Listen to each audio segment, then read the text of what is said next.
static member functions. So, we have studied about static data members and member functions. We understood one point here, that all the objects of a class, when you have in a class new, if you have some private variables or some, let us take for easy understanding, public variables. I have public x1, x2, x3, and I have a function void add some statement inside it. So, when you create objects for this class new n1, n2, n3, so on, n10, if you create 10 objects, for each object there will be a copy of x1, x2, x3. For each object n1 there will be a copy of x1, x2, x3. If you put their static, if you put the variable's name as static, everyone will not have a copy. They will be always pointing to a fixed location. They will be always pointing to fixed location. You create 100 variables also, all of them will be pointing to this location only, because we are declaring it as static.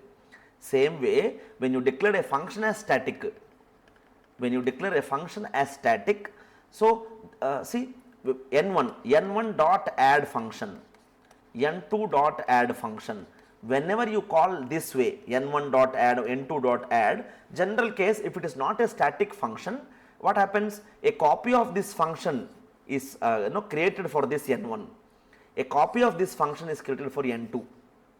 But when I give it as a static function, all this n1, n2 point to a same function. Let us try to understand what is the static member functions. Static member function in a class is a function that is declared as static, because of which function attains certain properties. What are the properties here? Same like your static member, static variable, static member function is independent of any object of the class. You need not create an object to access the variables and functions, that is data members and member functions. If you create them as static, you do not need to create an object. Without creating object itself, we can access the variables and functions. That is first point. Second, a static member function can be called even if no objects of the class exist. Okay. Even if the no object exists, we can call the function. But otherwise, our blind belief is that all the variables and functions of a class should only be accessed using objects. But that is not true in case of static data members and static member functions. Okay. Static member function can also be accessed using class name through the scope resolution operator. If you define a function, see this example, we defined a variable as static. We are talking about data member here or variable here. I defined a data member as static. How am I accessing or assigning value to that, or accessing that particular value? Using class name and scope resolution operator with the variable name. See, that way I am assigning value, that way I am able to access. Same logic here as well. Static member functions can be accessed using class name through scope resolution operator, same as your static data members. A static member function can access static data members and static member functions anywhere in the class, inside or outside the class. We will see proof of all this with an example. Okay.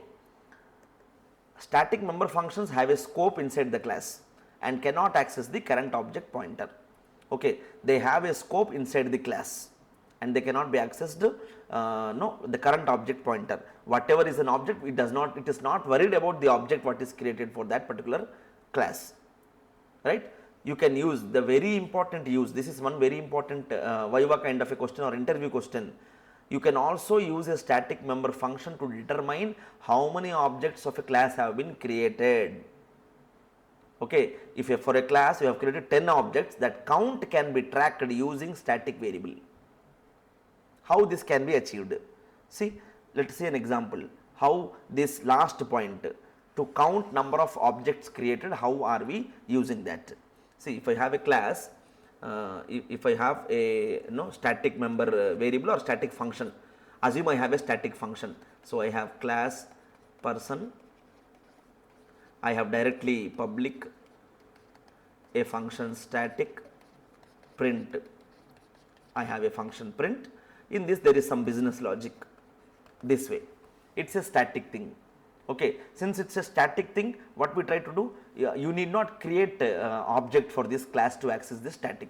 What you can do from main, you can simply write what is the class name, person, scope resolution operator and print. You can give this way. When you write this, what happens, this function is executed, right, this function is executed.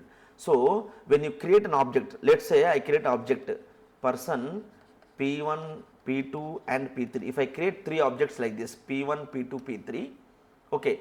So, this function print knows how many objects are created. Okay. How it knows?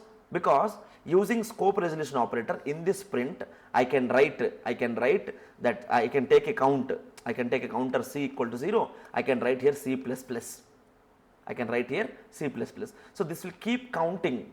Why? This static, we will see an example to understand this much better. Let us complete our theoretical concept and then we will try to see what is the use of this static and how we do that.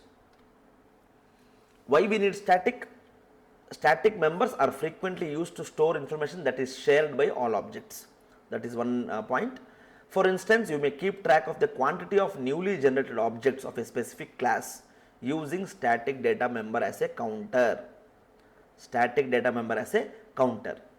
Okay. You can create a static data member and you can keep counting that. How? This static data member can be increased each time an object is generated to keep track of overall number of objects.